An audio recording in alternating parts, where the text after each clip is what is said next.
Hey guys, it's Callous with more Callous Invitational 4 lower bracket content for round 3. This is M Dragon against Marcop, and for some of my longer standing viewers, if this is ringing the nostalgia bells, there is a good reason. If this looks familiar, it is because these two players actually played against each other in the previous Callous Invitational in the round 2 lower bracket, and that resulted with a 3-game set in which M Dragon came out on top 2-1, eliminating Marco, who was coming off a really good SPL and was considered one of the tournament favorites at the time, with a very disappointing 0-2 record. Unfortunately, one of these guys, even though this is round 3, so it won't be an 0-2, one of these very talented players will be out with a 1-2 record, which is certainly not what either one is hoping for. Dragon is the finalist, the second place finisher of the original Callous Invitational tournament. Marco, on the other hand, has never made money in the tour, but he did make one deep run in Callous Invitational 2 and came up just a little bit short before his disappointing performance last year. In order to get here, M Dragon got knocked down by Tamahome, and Marco lost to Ban Manaphy in the opening round. So, this is going to be the end of the road for one of these very talented ADVers. Let's find out who. Here is game 1 in their best of 3. M Dragon on the bottom, Marco P on the alt, the PDC movie, a play on the alt that PDC uses, the PDC show, on the top. And a lead Venusaur, Venusaur. That's kind of like a Venusaur. They're both poison type. Let's try that again. That's a lead Wheezing for PDC, which that catches me off guard, certainly. See, it's got me all flabbergasted here. He's going to go Will-O-Wisp, and that's going to connect with Coon. May or may not matter. Freeze matters. Immediate freeze for Dragon on Lax. That definitely is going to matter unless he thaws out. Good start for Dragon, but this is not a friendly. It's a tournament game. They are not going to redo it just because of that. So hopefully for Marco's sake, on the PDC movie alt, he will be able to figure that out and thaw out. There's a +1 surf, and Lax is not going to thaw. Coon is still suffering from the burn, but there's no sand in play right now, so they're both pretty bulky. Obviously, the Lax, while it's frozen, has a massive disadvantage here, but he's going to wake up and boom, so that whole sequence is going to result in simply an even trade. T-Tar comes into play for Dragon at this point, and the lead Wheezing, not to be confused with Venusaur, is going to come into play for Marco P. And here's a crunch for 46% and a specs drop, which definitely could matter, especially if this is crunch pursuit. That specs drop could effectively kill the Wheezing here if he's successful with a crunch or a pursuit. He does go pursuit, but he's going to stay in, and it's going to be a pain split. Good turn there for Marco, out-predicting M-Dragon, getting some health back, doing some damage, and the burn is still going. So the healthier poke actually belongs to Marco now. At this point, he withdraws, and he gets caught by the pursuit on this turn. So now it is M-Dragon out-predicting Marco, and the Wheezing goes down. M-Dragon with an early advantage now, 5-4, though he does have the low and burnt tar here. Calm Mind from the previously unrevealed Coon, which both players had at one point, and a weird set here for Dragon. He's got Crunch Pursuit Toxic. That probably catches Marco off guard, but it's gonna miss unluckily. Lax comes in at this point, and +1 surf, 28%. The difference here is that unlike when this matchup was reversed, there is now sand in play, so neither one is as bulky as it would have been. Here's Protect sniffing out a boom, and he's going to catch it. Great play for Marco. Protect on Coon basically doesn't exist. But he's going to bust out the funky tech here, and it's going to work out in a big way. It's going to cause the self-destruct into thin air, and just like that, we're even again. We've got ourselves a 4-4. If anything, Marco's winning because there's that burnt low T-Tar on the other side. Moltres comes into a whiffed Earthquake. Here comes T-Tar trying to fodder itself. Comes in on a failed Will-O-Wisp. Not a big deal. If it does have Hidden Power Grass, which they don't all, but most of them do, that'll be good enough, and I think Fire Blast would be good enough as well. Flamethrower, however, would not. It is HP Grass, and it's going to be an Aerodactyl coming in for M-Dragon. Neutral damage, 35%. Arrow is going to scare off Moltres here, but that's another Pokemon with Protect. And quite crucially here, he's now going to know what Choice Band move Dragon is locked on, which is, of course, into the 4X weak Moltres, Rock Slide. Going to go for it again, despite 2 unreveals in the back. And Marco going to go to Jirachi here. Very much handling that rock slide. 14%. Very low damage. Calm Mind from the Rachi. Only thing it's shown us, we don't know if it's Calm Mind 3 attacks, Calm Mind Wish 2 attacks, or whatever it may be. There is the Wish. Flamethrower, 35%, not a big deal there. He can keep the Wish for himself, or he can pass it. Moltres doesn't need it, neither does Coon, so he's probably just going to keep it. Gonna go for the Calm Mind. And here's another Flamethrower. Dragon fishing for a crit or a burn. Doesn't find either. And Rachi going to be basically full health after that sequence. The burn ticking away, but Dragon's not willing to give it up. He's going to go to Meta here. It's going to be a Wish just to be uber safe for Marco. And now Meta's going to have to deal with Jirachi. Fire Punch there at +2, 69% damage. Earthquake needs to crit here, and it does not. That looks like CB Meta to do that amount of damage, but it's not going to be good enough. He needed a crit. He would now die to a Fire Punch, and of course Marco is going to go for it. Finding the burn on the arrow there, insult to injury. This Jirachi seems like a huge problem for Dragon. His Earthquake now doing 27%. Not anywhere near good enough. There's the Psychic Knockout. Dragon is getting absolutely dunked on in this game. His only choice now is to go to Salamence. He is not having a good time in this game. Fire Blast, way short. 31%. Psychic there doesn't kill. Here's another opportunity for Dragon. He could land a critical hit here, and he's going to need to. Here's Fire Blast again, and he finds the critical hit. That's huge, because he would have lost the game if he didn't find it, but I think he's still in big trouble. I think he's far enough behind to where, even though he just got bailed out by a crit, he is still in huge trouble. I don't know how he beats the Coon. I think the answer is he doesn't. There's an HP Grass, there's a Surf, down goes Salamence. M-Dragon going to concede at this point. This game pretty much all Marco, despite M-Dragon getting an early freeze that ended up not mattering, to be fair. But this game is a one-sided affair for Marco. Did not feel like M-Dragon played that absolutely optimally. He also got caught off guard by a really techie, kind of janky, but very effective in this game, Protect from the Coon, making that self-destruct from Lax hit absolutely nothing. And game one to Marco. He's looking for his revenge. Like I said, he lost the last time these guys played in CALLOUS Invitational last year. He's looking for some payback, and he is one game away from doing exactly that. So M-Dragon is going to have to win Game 2 and a theoretical Game 3 to rally back and knock out Marco. Let's see if he can do it. We'll do all one video. Here is Game 2. So again, M-Dragon on the bottom. The PDC Movie is the alt that Marco is using on the top. And standard leads here, the two most common leads in the gen, Tyranitar and Zapdos respectively. Note that Zapdos is going to switch out, not Baton Pass out. So one might think that he does not have Baton Pass because he did that. It's an Earthquake whiffing on Claydol. Breloom comes in as Skarm comes in. Breloom probably faster here and can get the Spore off, so Dragon has to be careful. And that's exactly what happens. It's going to be Spore, and the poke that eats it is going to be Skarm. Breloom also has to be careful here. If Skarm were to suddenly wake up and use Drill Peck, that obviously wouldn't bode well for the Breloom.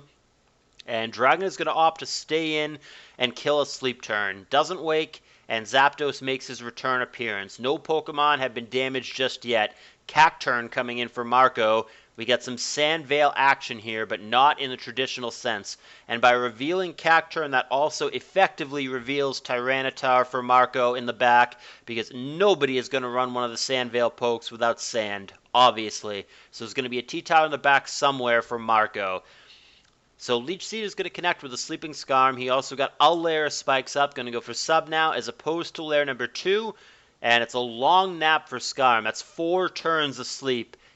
It's a sleepy bird, and M-Dragon is not finding the wake up that he's looking for to blow away this Cacturn, or at least to attempt to blow away the Cacturn. Because you know how Sandveil works. But there is the spike for both guys. Layer number 2 for Marco. Layer number 1 for Dragon. Layer number 3 for Marco. May or may not be a spinner in the back for Dragon. We don't know. He's got the 3 unrevealeds. He's going to put down his second layer of spikes. And Marco, I guess now, with lack of anything better to do, is going to begin attacking. I think that's HP Grass as opposed to HP Dark, given how pathetic damage it does. 5%, not even negating lefties. But the real pressure here on the Skarm is actually the Leech Seed. Not that that's a huge clock either, but he's certainly never going to kill him with hidden powers, so Leech Seed is going to be the way to go.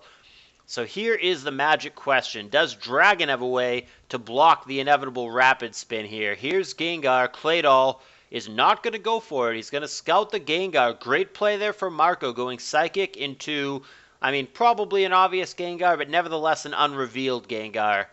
Destiny Bond, however, could make this really tricky, and that could have backfired for Dragon. I hope he knows his calcs, because imagine that does 49%, doesn't kill, and then the Sand takes out the Gengar. That potentially, depending on what the damage roll was there, could have been ugly.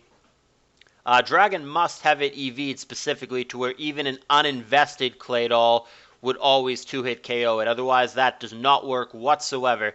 But the surprise Destiny Bond is going to work out great because it doesn't look like Dragon has a spinner, and he would just flat out lose the Spikes War if he did not deal with that Claydol. But instead, he gets a trade, and now both players are going to have to deal with the Spikes. Aerodactyl gonna withdraw here. 51% pursuit on the way out. It is the second game in a row that Dragon has opted to bring Aerodactyl. We've got ourselves a 5-5 here. This game looking closer than the previous. Cacturn comes in to fodder itself, denying T-Tower free move. So now M-Dragon with the lead. Marco behind 5-4. Breloom comes in. Nothing asleep now, I believe, so he can Spore if he pleases. Skarm is going to come in as sleep fodder if he goes for Spore, which he does. He's shown only Spore. Don't know the rest of the set. May or may not have Focus Punch. Is almost certainly going to have Sky Uppercut. Swords Dance here. That's going to be a real threat, and M-Dragon's going to have to respond immediately. He cannot just sit here and sleep while the Breloom sets up. It's going to do heavy damage here if M-Dragon allows this, and indeed there is the knockout from 57% with Sky Uppercut. Last poke here is Zapdos. He does not go to Aerodactyl because he's afraid of Mach Punch, which I think is wise, and it's going to be Breloom getting out of the way, because if the full set is what we think it is, if it is last move Mach Punch, he cannot meaningfully touch this Zapdos. Gotta get out of the way. Zapdos with that fighting resistance. Blissey is going to be the response. Thunder Wave and Seismic Toss respectively. There's Roar and a lot of grounded Pokemon for Marco P. One of them gets dragged out. It's going to be Tyranitar here. It's going to be at 47% after both Spikes and Lefty. It's going to pull back to Blissey. This would be a great Roar turn, but Dragon cannot pull the trigger. He goes for Thunderbolt instead. Blissey is going to be forced to soft-boiled here, and Dragon, if he wants to, could take advantage of that with a Roar or a Switch or whatever he thinks is best. He's going to opt for the Roar, and that's going to drag out the opposing Zapdos, which is probably the one target he didn't want to drag out. Zapdos healthier for Marco up top. Nevertheless, he's going to go back to Blissey anyway. Zapdos hasn't shown us anything for Marco, but we can assume that he doesn't have Baton Pass. Blissey comes into a Thunder Wave. She's pretty healthy at 49%, and Zapdos certainly doesn't seem to have anything that's going to beat the Blissey. There's an Ice Beam Freeze. Blissey went first despite being paralyzed because obviously Zapdos went for Roar on that turn, but the Freeze is going to make it so he never gets a chance to get that off. And now M-Dragon going to pull back to T-Tower. If Marco wins this game, which he very well may, he will eliminate M-Dragon here and get his revenge. 4-4, tight situation. Focus Punch against a paralyzed but fully healthy Blissey. She gets out of the way, and that's going to be the end of the T-Tower for Marco P. That's going to come in and get Focus Punched in the balls, and that is out of here. 4-3 situation now. Here's Breloom that we know has at least Sky Uppercut. May or may not have Mach Punch in the back, but the threat of Sky Uppercut should be enough.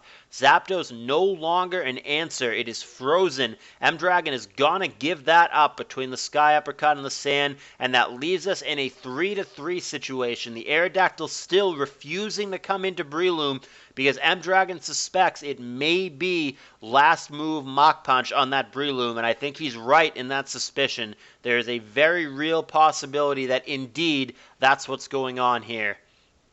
Zapdos coming in for Marco, and Sleep Moves doing what they do. It is another Pokemon taking a nap for M-Dragon. That's 2 turns of sleep. T-Tar comes in. HP Grass scaring him out. And it is HP Grass. T-Tar going to live it, but just barely. Zapdos obviously faster here. No good switches for Dragon. Something is going to have to die here, and it's going to be the T-Tower. Marco 3-2 edge here. If he closes it out, Dragon is out of this tour. Here comes Aerodactyl trying to bail M-Dragon out of this. Where there's an Aerodactyl, there's a way. There's Rock Slide looking for a crit or a flinch. Gets the flinch on the Zapdos, which obviously would have killed it there had he not gotten that flinch. And he finds the follow-up Rock Slide to kill the Zapdos, so he might get bailed out by Arrow here. But here's Breloom clearly representing exactly what M-Dragon has feared this whole time, a Mach Punch. And M-Dragon all game has played around it and does so against here. His suspicions are confirmed. It is Mach Punch, and Marco unable to pull the trigger and go for Swords Dance on that switch. He now goes Sky Uppercut. Swampert wakes up. And there is the Surf knockout. I think M-Dragon just won. I think Marco blew it. I think had he gone for Swords Dance on the switch, his Sky Uppercut would have killed the Swampert there because it did 31%, leaving him at 24%. So basically it would have done double damage after the Swords Dance. I think Marco had a crucial 50-50 there on a Mach Punch or Swords Dance turn. He went for the wrong move. He went for the Mach Punch. Had he Swords Danced up, I think this was over. But Marco could not pull the trigger, and now it looks like M-Dragon's going to come all the way back. M-Dragon may be sending us to a Game 3 here. There's still that Aerodactyl in the back. It's very low, but it does not matter. It's going to be good enough at this point. Blissy's Poison, Aerodactyl can come in and just click Double Edge if need be. I think Marco missed his window. I think M-Dragon played really well to play around the Mach Punch all game. And I think that M-Dragon gave him a very small window. It's a 50-50 turn, whether you Swords Dance or whether you Mach Punch, and he made the wrong move. Marco had this game and could have taken Dragon out 2-0.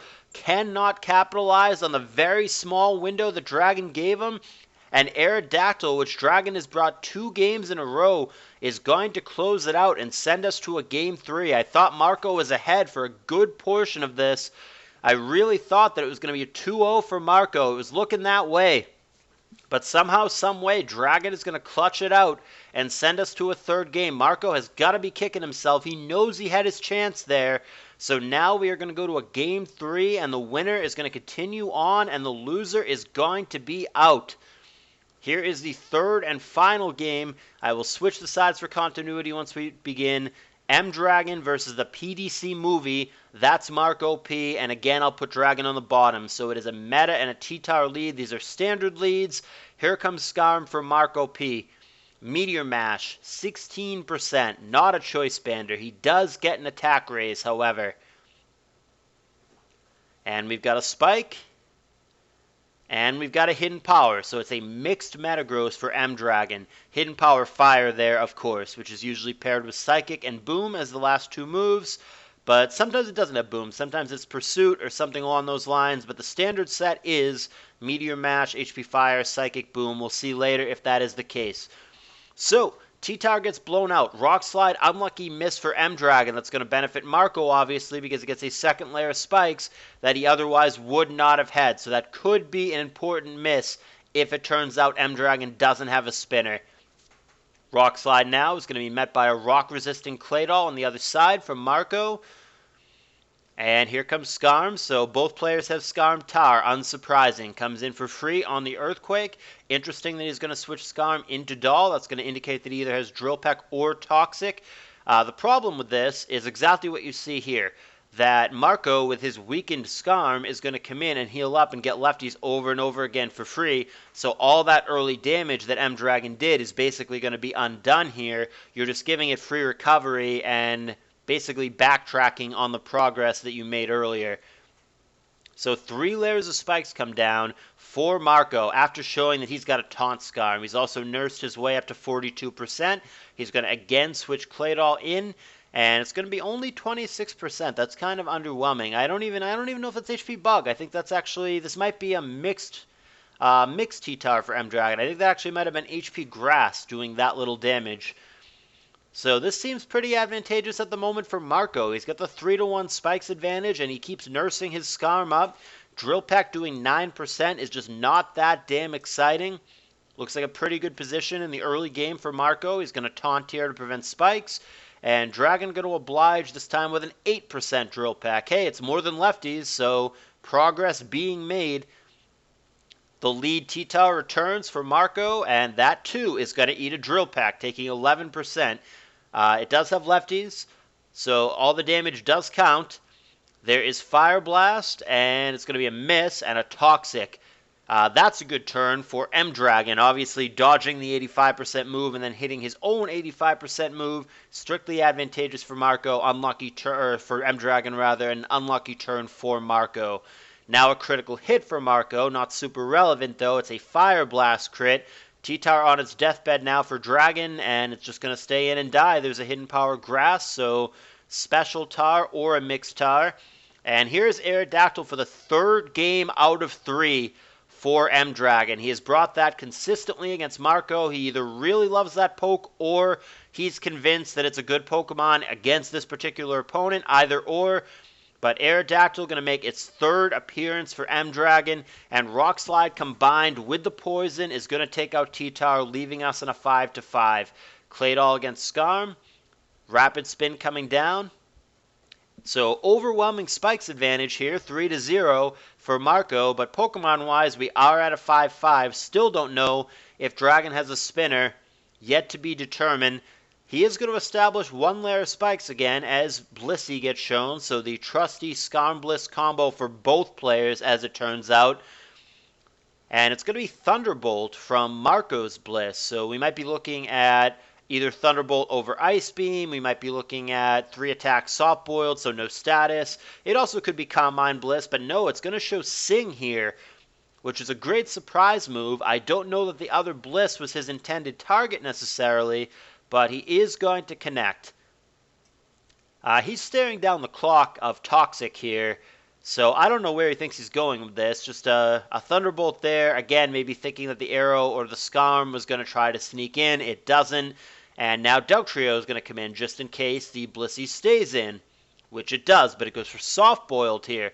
We've got a crucial damage roll coming up. Can Dugtrio 2-hit KO here? Can it survive an Ice Beam here? He's not going to go for it, and I think that's a good play. I think that was not going to go Marco's way most of the time, and I think he had the right idea and the right discipline to pull it back there. If Blissey hadn't woken up, obviously that would have been a good sequence, but it did. And now we've got a freeze here against Blissey for Marco, which is at about half health, but not in any immediate danger here since it is only staring down another Bliss. And M-Dragon is now spamming Ice Beams, afraid of that Dugtrio trying to sneak in, which is not what happens. It is just Blissey staying in and going for Soft Boiled here.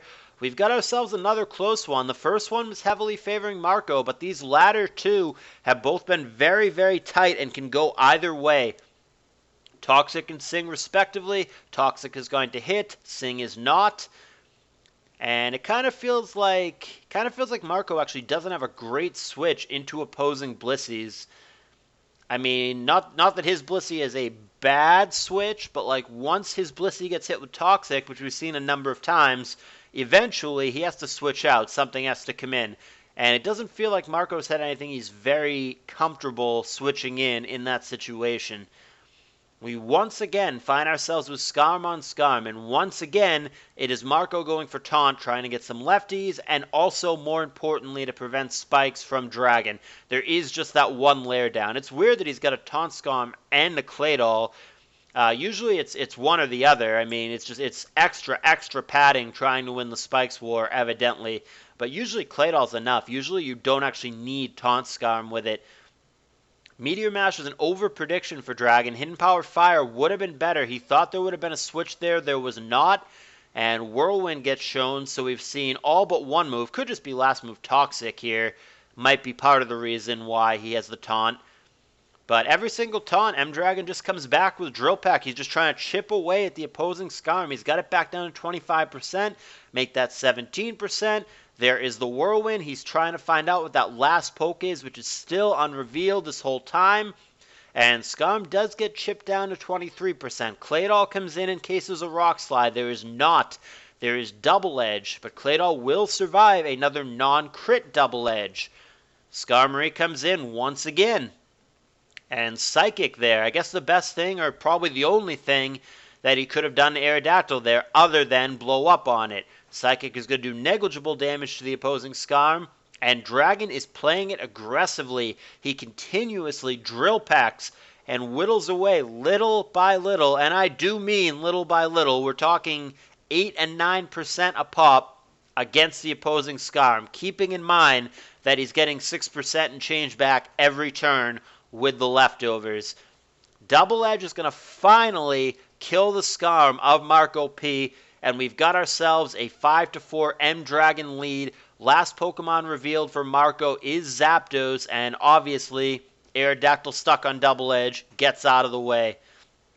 Thunderbolt crit on Bliss here puts her in potential danger here. Another crit would do it, a Drill Peck might do it, an HP Fighting would do it. Not going to be any of that. He's going to BP to Deltrio here.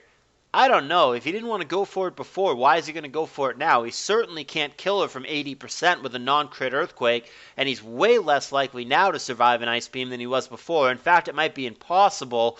I think that's probably a 100% kill. Down goes the Dougie, and Marco is now all of a sudden pretty far behind.